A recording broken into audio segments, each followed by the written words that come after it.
네, 여러분 반갑습니다. 이렇게 또 영상으로 우리 또 만나게 될 줄은 몰랐네요. 제가 뭐 이렇게 영상으로 같이 또 말씀을 나누고 싶었는데 이런 게 처음이다 보니까 좀 어색할 수 있고 그런데 여러분 많이 이해해 주시길 바랍니다. 제가 기도하고 우리 같이 시작할까요?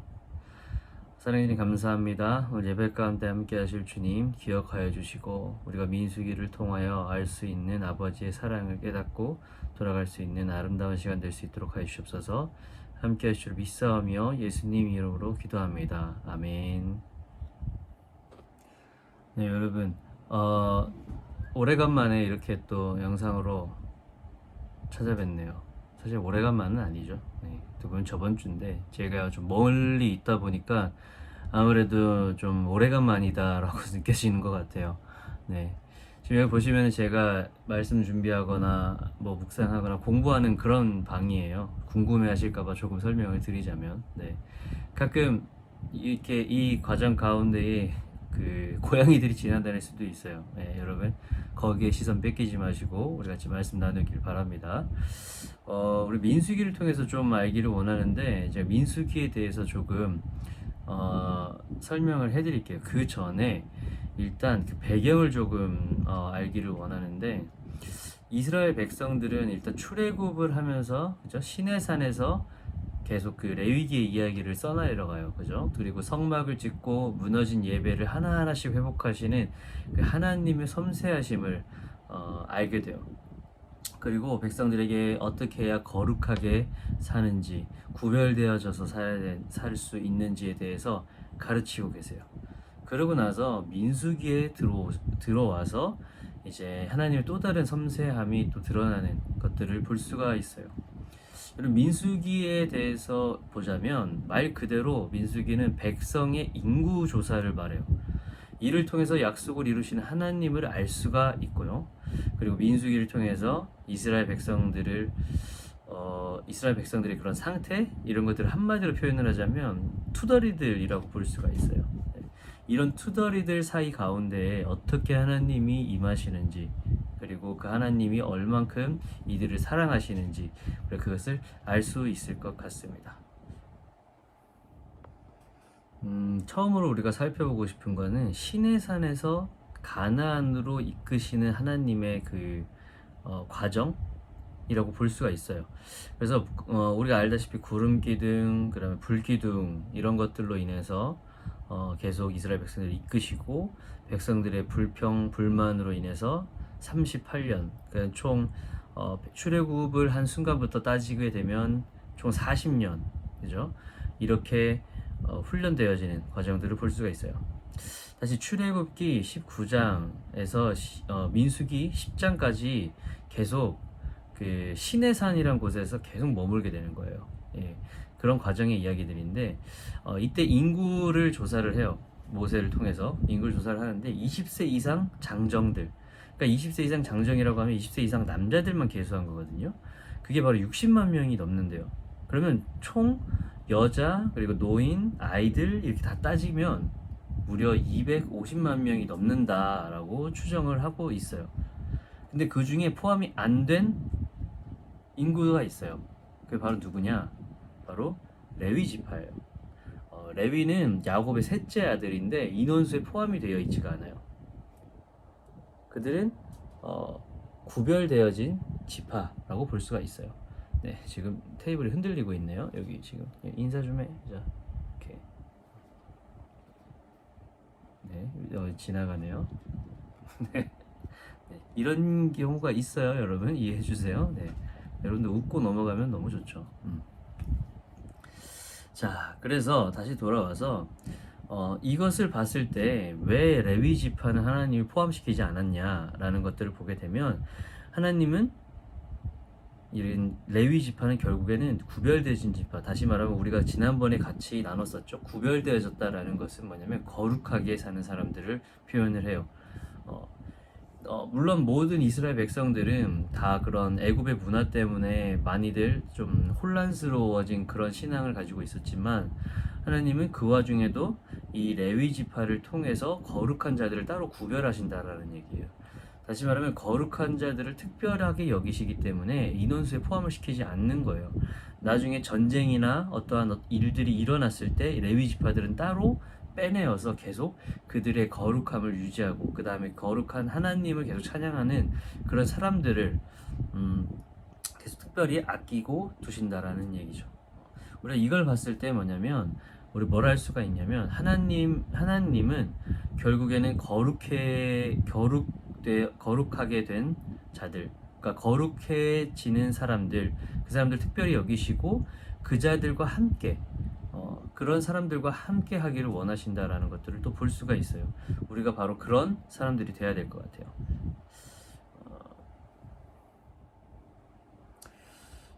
이스라엘 백성들은 이제 성막 중심으로 이제 그 진을 치기를 시작해요. 12지파가 총 성막 중심으로 해서 12지파가 이렇게 동그랗게 꾸며지는데 자세한 것은 우리 인터넷을 찾아봐도 금방 알 수가 있거든요. 예, 그렇게 한번 보시면 되고, 그래서 이것은 무엇을 뜻하냐면 결국에는 하나님이 이스라엘의 중심이다라는 것들을 나타내줘요. 여러분, 모든 신앙생활에 있어서 모든 예배에 있어서 중심은 하나님입니다. 아셨죠? 그것을 꼭 잊지 말기를 바래요. 그리고 나서 민수기 6장 24절에서 26절의 말씀을 보면 하나님의 축복이 이루어지는데, 축복의 말씀이 이루어지는데 그거를 제가 읽어드릴게요. 민수기 6장 24절에서 26절 말씀이거든요. 여호와께서 내게 복을 주시고 너를 지키시기를 비노라. 여호와께서 그 얼굴을 내게 비추시고 내게 은혜 베푸시기를 비노라. 여호와께서 그 얼굴을 너를 향해 드시고 내게 평강을 주시기를 비노라. 그렇게 그들이 내 이름으로 이스라엘 백성들을 축복하면 내가 그들에게 복을 내릴 것이다 라고 말씀을 하고 계십니다. 지금 이렇게 성막 중심으로 꾸며진 이스라엘 백성들을 보면서 축복하시는 거예요. 그만큼 그 모습을 좋아하시는 거예요. 여러분, 하나님은 우리의 마음의 그 중심이 어디를 향해 있는지 관심 있게 살피시고, 그리고 끊임없는 교제를 원하고 갈망하세요. 우리가 그것은 많이 들어서 이렇게 알 수 있을 거예요. 이 지금 이스라엘 백성들이 성막을 친 이 구조를 봐도 이 뒤에 또 이야기를 할 거지만 하나님이 그 성막을 움직이기를 원하실 때는 구름 기둥으로 신호를 주시는데, 그 신호 주신다라는 것을 모든 백성들이 또 알고 있었을 거란 말이죠. 그러면 이들의 삶이 어땠을까요? 바로 매일매일 매 순간 그 성막을 향해 바라봐야 될 거예요. 아침에 일어났을 때 혹은 일을 할 때든. 근데 바로 우리의 삶이 그렇다는 거예요. 우리가 관심 있게 매 순간순간 바라봐야 될 것은 세상의 것들이 아니라 바로 중심인 하나님이 됩니다 라는 것을 우리가 알 수 있습니다. 자, 그리고 시내산을 떠나기 이제 전이에요. 그리고 9장에는 두 번 이제 민수기 그 9장을 보면 두 번째 유월절이 진행이 돼요. 첫 번째 유월절은 무엇이었을까요? 여러분 기억나세요? 바로 출애굽을 할 때, 바로 그때, 그게 첫 번째 유월절이었어요. 출애굽을 하고 나서 이제 광야에서 보내는 첫 번째 유월절이라고 볼 수가 있는 거예요. 이제 그 9장에 나오는 이야기들은. 그런데 그때 어떤 사람이 시체를 만졌기 때문에 유월절을 다 지키지 못했어요. 모든 사람들이. 왜냐하면 법으로 그 부정한 것들을 만진 상태에서는 하나님께 예배를 드릴 수 없게 되어 있거든요. 근데 하나님이 거기서 뭐라고 말씀하시냐면 그 유월절을 무려 한 달이나 지연을 시켜요. 그렇게 해서 모든 사람이 예배를 드릴 수 있게, 모든 사람이 예배를 할 수 있게, 모든 사람이 그 제사에 참여할 수 있게 그렇게 만드신다라는 거예요. 거기에는 외국인도 포함이 돼요. 애굽을 탈출할 때 이스라엘 백성들만 나온 것이 아니라 애굽에서 같이 종살이를 하던 다른 외국인들도 그 안에 포함이 되어 있었기 때문에 그들도 함께 예배해야 된다라는 거예요. 여러분, 하나님의 율법은 반드시 지켜져야 되는 거거든요. 근데 하나님은 사랑이시기 때문에 바로 한 사람도 홀로 두기를 원하지 않으신다라는 거예요.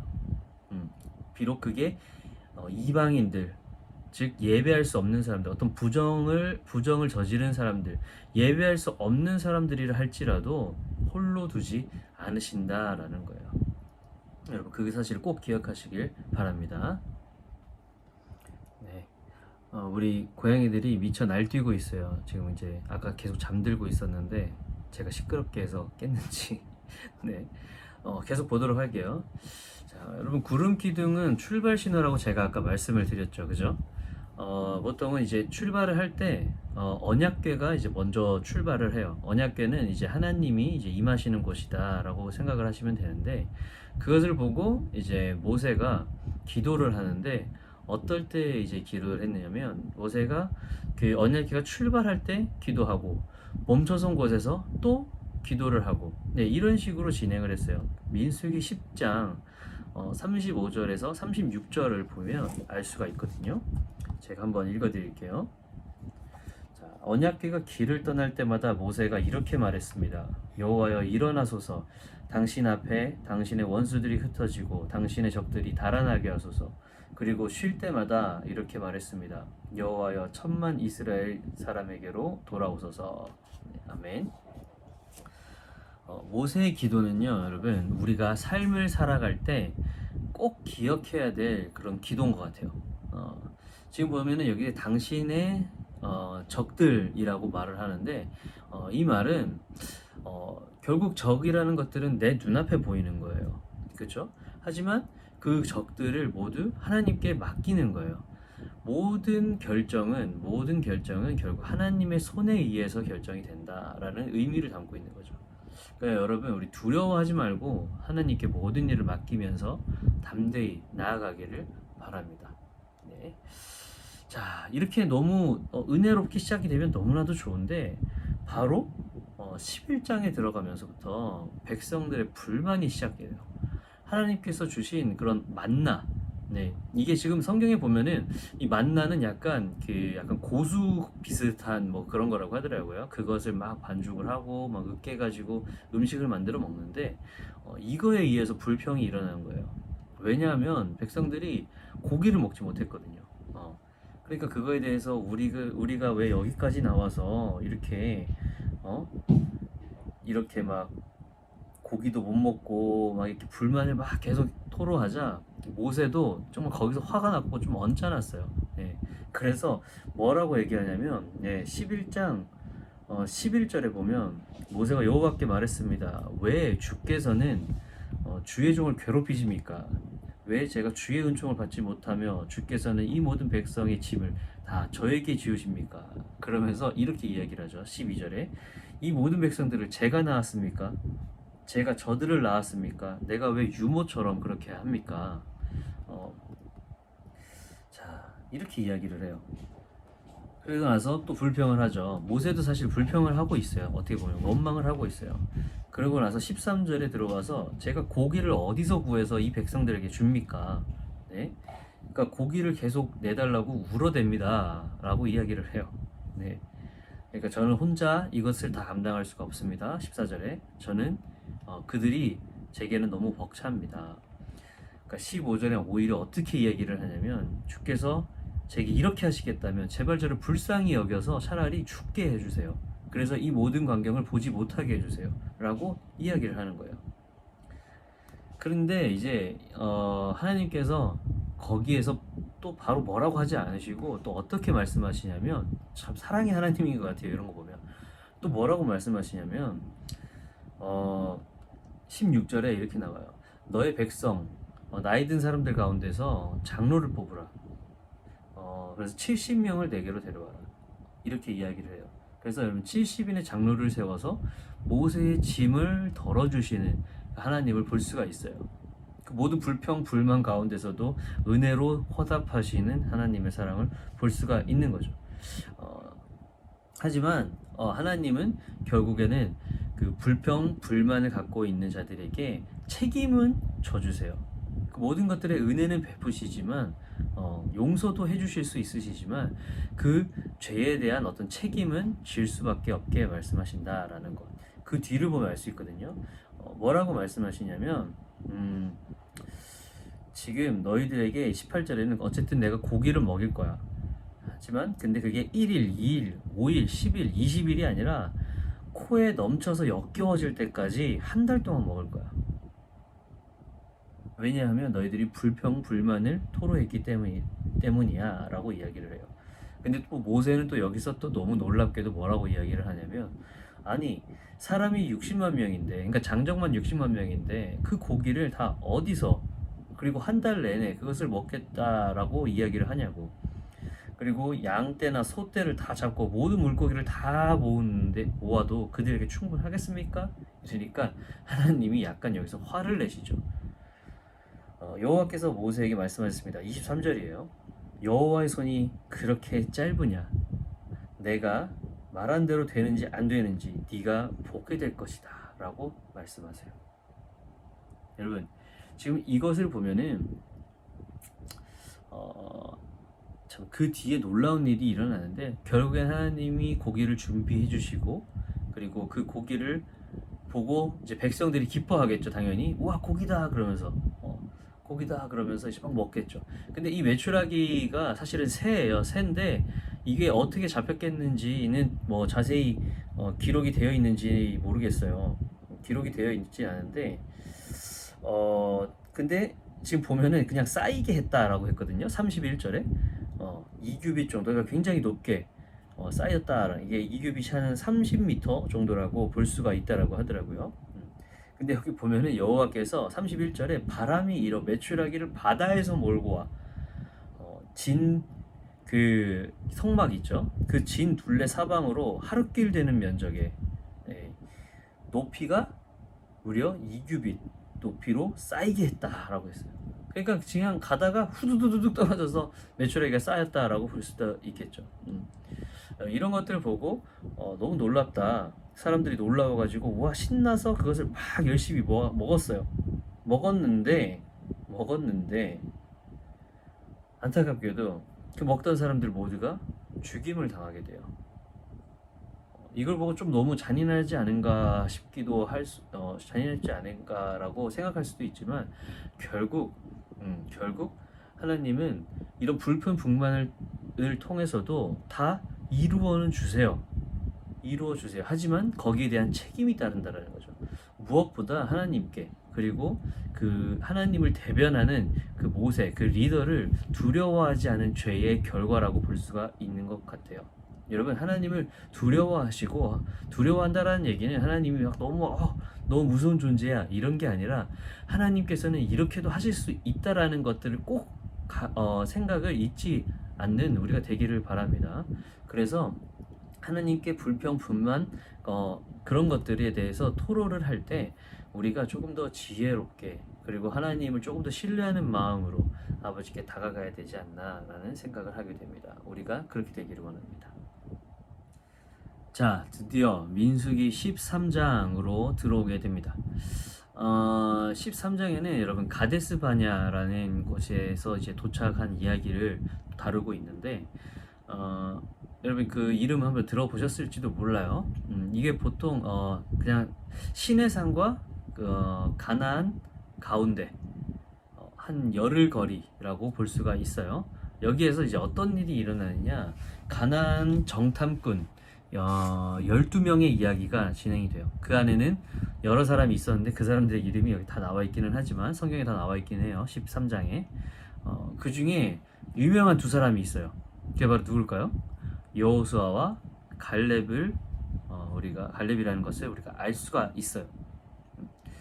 자, 여호수아의 갈렙 그리고 다른 10명의 정탐꾼이 가나안으로 들어가서 40일 동안 정탐을 해요. 40일 동안 정탐을 하고, 그리고 나서 돌아와서 보고를 하는데 그 사람들이 굉장히 불만이 많아요. 왜냐하면 막 이렇게 얘기를 하는 거예요. 젖과 꿀이 흐르는 땅이고 너무나도 풍족하다. 하지만 우린 거기를 정복할 수가 없어. 왜냐하면 거기는 네피림의 후손들, 이 네피림이라고 해서 이제 그 전에 한번 다룬 적이 있지만 아무튼 거인족들이라고 볼 수가 있어요. 네피림에 의해서 거기가 다 지배되어 있기 때문에 우리는 이길 수가 없어. 그래서 우리는 거기가 아무리 바로 앞에 있고 해도 우리는 들어갈 수 없어. 우리는 죽을 수밖에 없어. 그러니까 어떻게 해야 되냐면, 모세 말고 우리가 새로운 리더를 세워서 다시 애굽으로 돌아가자. 차라리 그게 나을 것이다 라고 이야기를 하는 거예요. 그런데 거기에서 거기에서 아니다라고 이야기를 하는 두 명을 볼 수가 있어요. 바로 그 사람들이 누구냐? 여러분들이 알고 있는 여호수아와 갈렙이다라고 할 수가 있어요. 여호수아와 갈렙은 뭐라고 이야기를 하냐면 하나님이 함께 하시는데 뭐가 두려운가라고 이야기를 하는 거예요. 여러분, 이 이야기는 하나님의 사랑을 경험한 사람만이 할 수 있는 이야기예요. 여러분들이 혹시 두렵고 만약에 어렵잖아요. 그러면은 두렵고 어려움 가운데에 그냥 넘어질 수밖에 없어요. 불평, 불만 가운데에 그냥 넘어질 수밖에 없어요. 우리는 물론 너무 연약하기 때문에 두려울 수도 있고 연약하고 두려울 수도 있고 그리고 불평, 불만을 가질 수는 있지만 중요한 건 하나님의 경험하고 하나님의 사랑을 알고 있는 사람들은 다시 바로 일어날 수 있다는 얘기예요. 그래, 내가 정신 차리고 나와 함께 하시는 하나님을 의지해서 함께 나아가자라는 그런 대답을 할 수가 있다라고 하는 거예요. 자, 이런 것들을 들고 이런 사건 통해서 이제 아까 전에 말했던 모세 말고 새로운 리더를 세워서 돌아가자라고 하는 그 백성들의 불만을 듣고 하나님이 굉장히 진노하세요. 하나님이 가장 싫어하는 것 중 하나는 우상 숭배거든요. 하나님 외에 다른 것들을 섬기는 것들을 굉장히 싫어하고 거기에 대해서 어떻게 보면 질투하신다라고 볼 수가 있어요. 그래서 하나님이 뭐라고 말씀하시냐면 이 사람들을 모두 멸하고 지금 있는 자들을 모두 멸하고 나는 다시 새로운 것을 일으켜가지고 다시 세팅할 거야 라고 말씀하세요. 그러니까 모세가 14장에 바로 이렇게 기도를 해요. 14장에 네, 14장에 지금 원래는 하나님께서 이렇게 말씀하시는 거예요. 11절에 보면 이 백성들이 얼마나 더 나를 업신여기느냐, 내가 그 많은 표적을 저들 가운데서 보여주었는데도 저들이 얼마나 더 나를 믿지 못하겠느냐, 내가 그들을 역병으로 쳐서 멸망시키고 너를 그들보다 더 크고 강한 민족으로 만들 것이다, 이렇게 이야기를 해요. 자, 모세가 여호와께 말씀했습니다 라고 13절 14절 이렇게 쭉 이야기가 나오는데 결국에는 그런 얘기예요. 지금 하나님께서 애굽에서 이집트에서 이끌어내온 그 모습들을 많은 나라와 국가들이 많은 나라와 사람들이 보았을 텐데 만약에 이들이 가나안으로 들어가지 못한다면 하나님께서 백성들을 버렸다라고 이야기를 할 것이다. 16절에 보면 여호와가 이 백성을 그분이 맹세한 땅으로 들여보낼 수가 없어서 그들을 광야에서 죽여버렸다라고 이렇게 비웃을 것이다 라고 이야기를 하는 거예요. 그러면서 하는 얘기가 뭐냐면 내 주여 주의 권능을 보여주시길 원합니다, 이렇게 이야기를 해요.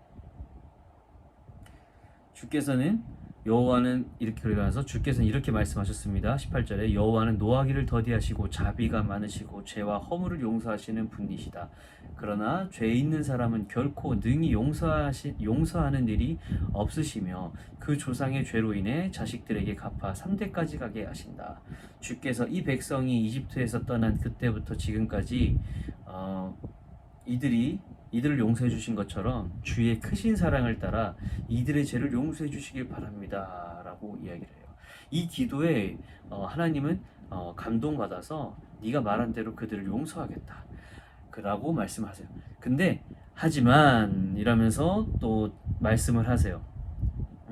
하지만 이라고 하시는데 결국에는 이들은 하나님의 진노를 피할 수 없게 돼요. 어떻게 되냐면 이 사건을 통해서 40년 동안 그 가나안 땅을 밟지 못하는 일이 일어나게 되는 거예요.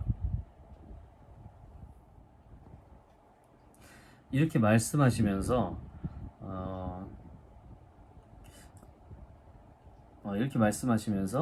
32절부터 보면은 하지만 너희 시체는 이 광야에 쓰러지게 될 것이다. 그러니까 광야에서 죽게 될 것이다 라고 이야기를 하는 거예요. 너희의 자식들은 여기서 40년 동안 방황해 너희가 다 시체가 될 때까지 너희의 잘못을 감당할 것이다.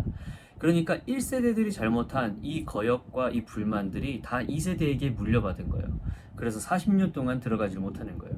그래서 34절에 뭐라고 나오냐면 너희 자식들은 여기서 너희가 그 땅을 살펴본 40일의 각 하루를 1년으로 쳐서 40년 동안 너희 죄를 짊어질 것이며 너희는 나를 실망시킨 것이 어떤 결과를 가져오는지 알게 될 것이다 라고 이야기를 해요.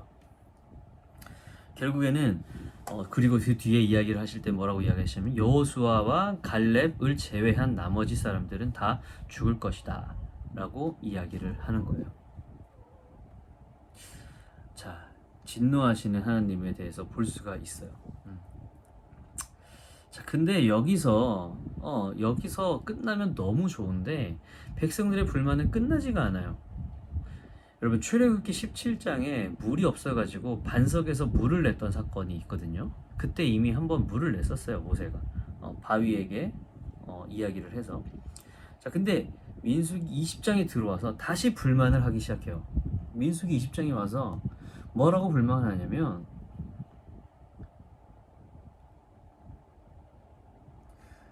뭐라고 불만을 하냐면 여기까지 데려와서 우리가 물도 없이 죽게 만드냐라고 하면서 또 불만을 하기 시작을 해요. 참 이쯤 되면 너무 이 이야기를 듣는 우리도 너무 지치게 되는 것 같아요. 그죠?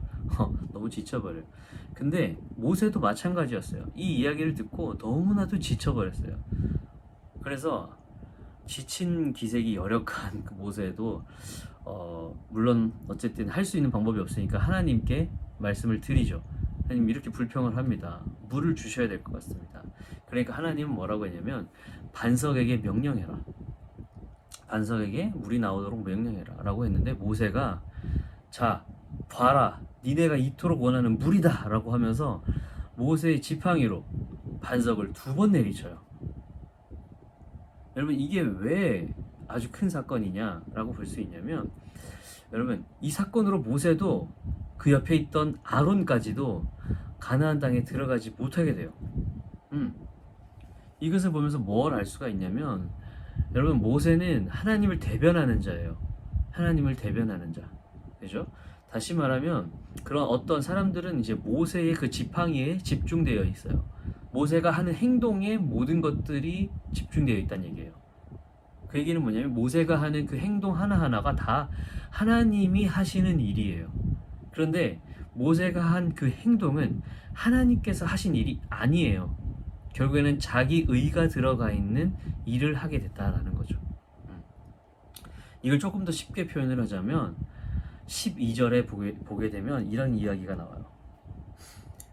그러나 여호와께서 모세와 아론에게 말씀하셨습니다. 너희가 나를 믿지 못해서 이스라엘 자손들 앞에서 내 거룩함을 나타내지 못했으니 너희가 이 회중을 내가 그들에게 주는 땅으로 데리고 들어가지 못할 것이다 라고 이야기를 해요. 여기 보면은 중요한 사실이 이거예요. 내 거룩함을 나타내지 못했다라는 거예요. 여러분, 하나님을 신뢰하지만 거룩함을 드러내지 못하는 사람은 결코 하나님이 원하는 사람이 아니다라고 볼 수가 있는 거예요. 여러분들, 우리가 교회를 열심히 다니고 신앙생활 열심히 하려고 하잖아요. 하지만 그 모습 가운데에 거룩함을 드러내지 못한다면 그것은 바로 하나님께서 원하시는 사람이 아니다라고 볼 수 있는 거예요. 여러분 스스로 어떻습니까? 여러분은 나는 과연 거룩함을 드러내는 것인가? 다시 말하면 아까 말했던 거룩함, 구별되어진 것, 하나님의 말씀에 온전히 순종하며 하나님을 신뢰하는 그런 것들이 우리 안에 나오고 있는지 한번 살펴보는 그런 시간이 되기를 원합니다. 아멘. 네, 모세가 물에서 반석을 낸 사건을 잠깐 또 다뤄봤어요. 우리가 그 뒤에 바로 어떤 일이 또 일어나냐면 이제 그 에돔이라는 곳을 또 지나가야 돼요. 왜냐면 그 가나안 사이에 에돔이라는 곳이 있었기 때문에 거길 지나가야 되는데, 그 에돔은 에서 알죠, 여러분? 야곱의 형, 그 에서의 후손들로 이루어진 그런 땅이에요. 근데 하나님이 그들을 정복하지 말라라고 이야기를 하세요. 정복하지 말라라고 이야기하세요. 그리고 그래서 그 에돔을 지나가려고 해요. 그래서 이제 사신들을 보내가지고 그 에돔 왕에게 막 이야기를 해요. 우리는 그냥 여기를 지나갈 것이다. 사실 우리는 너희들의 친척이다. 이렇게 하면서 막 이야기를 해요. 그래서 우리가 그 나라를 그냥 지나가겠다. 혹시 우리가 뭐 물이나 뭐 이런 것들을 필요로 한다면 그런 것들을 마시지 않고 그냥 왕의 큰 길을 따라가기만 하면 된다. 그래서 오른쪽이나 왼쪽이나 벗어나지 않고 지나가겠다. 근데 이 소식을 들은 에돔 왕이 당연히 어떻게 하겠어요? 거절하겠죠. 순순히 열어주지 않겠죠. 순순히 열어주지 않겠죠. 왜냐하면 너무나도 많은 대군이죠. 어떻게 보면 물론 그 안에는 아이들과 여자와 그리고 노인들도 있었겠지만 무려 250명이 넘는 사람들이 그곳을 지나간다라고 하니까 이것은 두려울 수밖에 없겠죠. 그래서 당연히 거절하게 돼요. 그러니까 뭐 어떡하겠어요. 하나님이 정복하지 말라고 했으니까, 전쟁을 치르지 말라고 했으니까 그 에돔을 또 삥 돌아가게 되는 거예요. 삥 돌아가게 되는 거예요. 이게 참 정복하지 말라고 한 이유가 제 생각에는 어떤 이삭의 자손이기 때문에 그 어떤 축복됨 이런 것들을 이어나가게 해주기 위해서 하나님께서 그렇게 말씀하신 것 같아요. 결국에는 이걸 보면은 참 재밌는 게 야곱의 욕심으로 그 후손들까지 계속 어려움을 겪게 되는 모습들을 보게 되는 거예요. 자, 그러고 나서 좀 이렇게 잘 지나가면 또 되는데 삥 돌아가지고 돌고 돌아서 잘 가게 되는데, 근데 또 21장에 들어와서 또 불만을 갖게 돼요. 또 불만을 갖게 돼요. 또 어떤 불만을 갖게 되느냐, 여기 보면은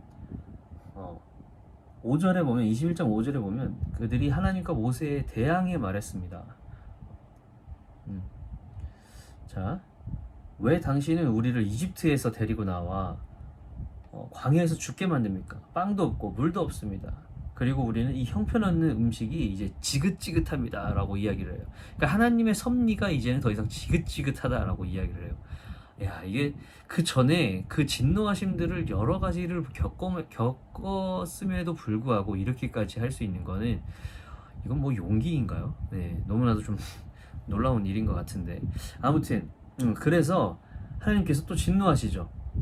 그래서 그들 가운데 독사를 보내세요. 불뱀을 보내세요.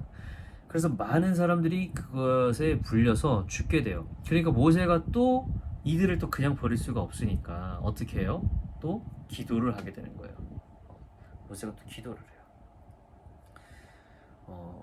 7절에 우리가 여호와와 당신께 대항함으로써 죄를 지었습니다. 여호와께서 저 뱀들을 우리에게서 없애달라고 없애 주십시오 이야기를 하니까 모세가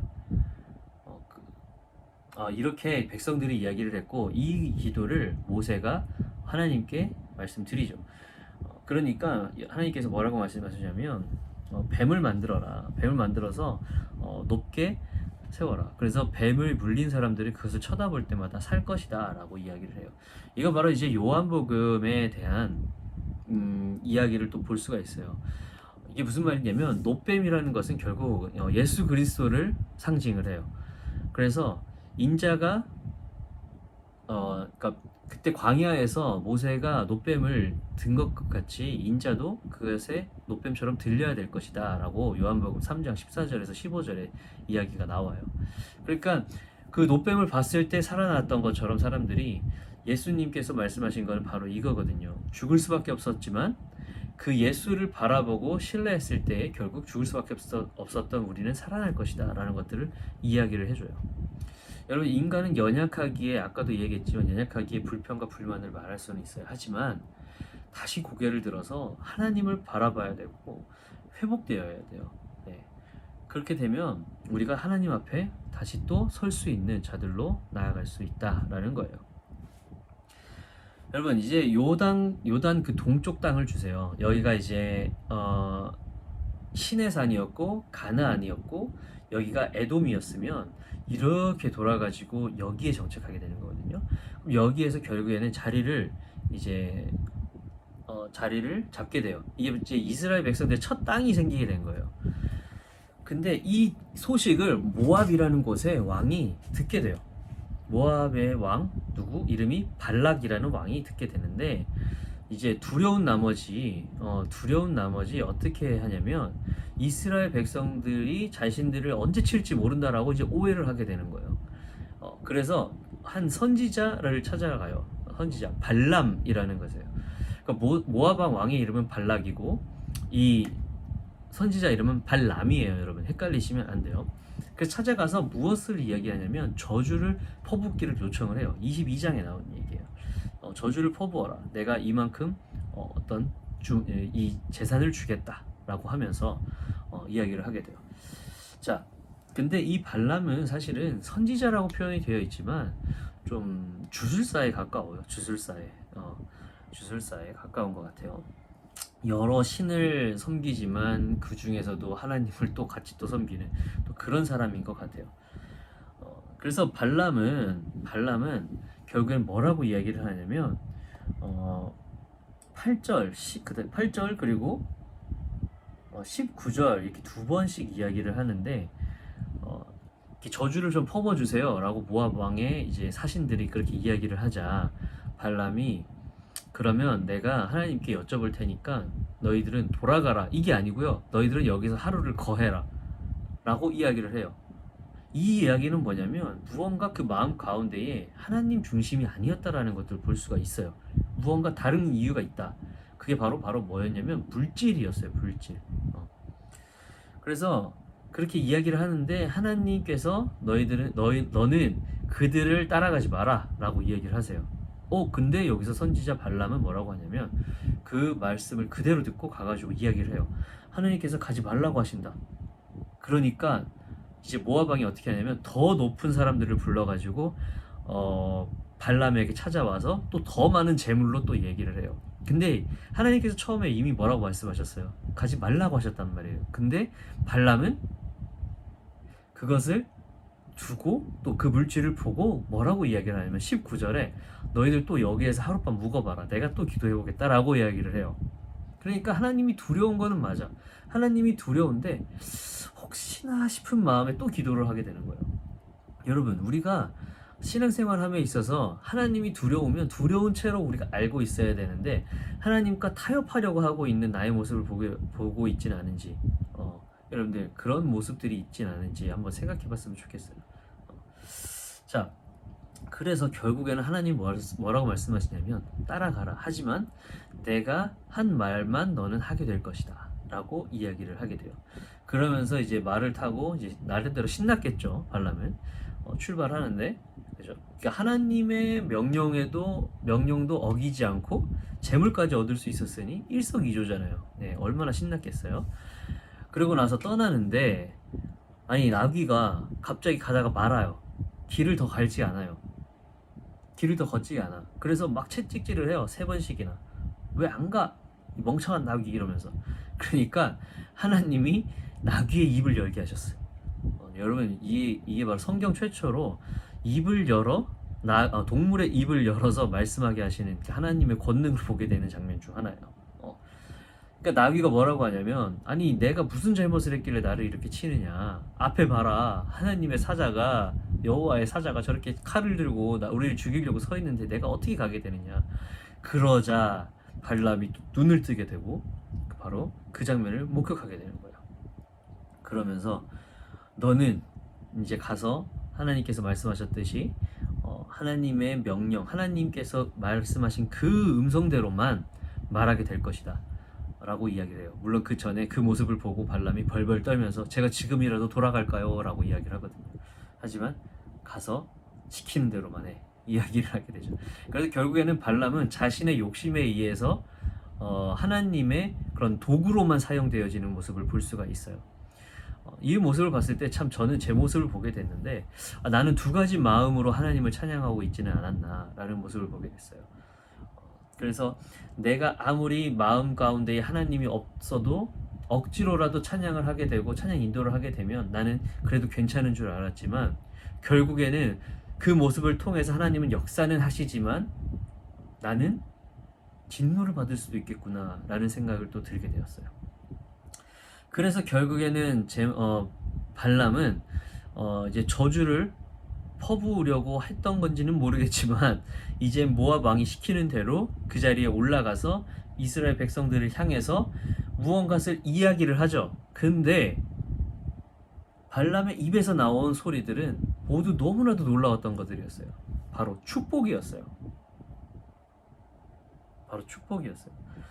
7번이나 축복을 하고 그렇게 결국 내려오게 돼요.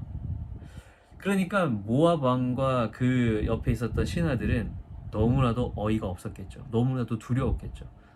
발람이 뭐라고 이야기를 하냐면, 아까 모압 왕이 뭐라고 이야기를 하게 되냐면, 처음에 너 지금 뭐 하는 거냐? 내가 저주를 퍼부어달라고 했는데 왜 자꾸 축복을 하느냐? 그러니까 발람이, 이거 내가 원하는 게 아니다.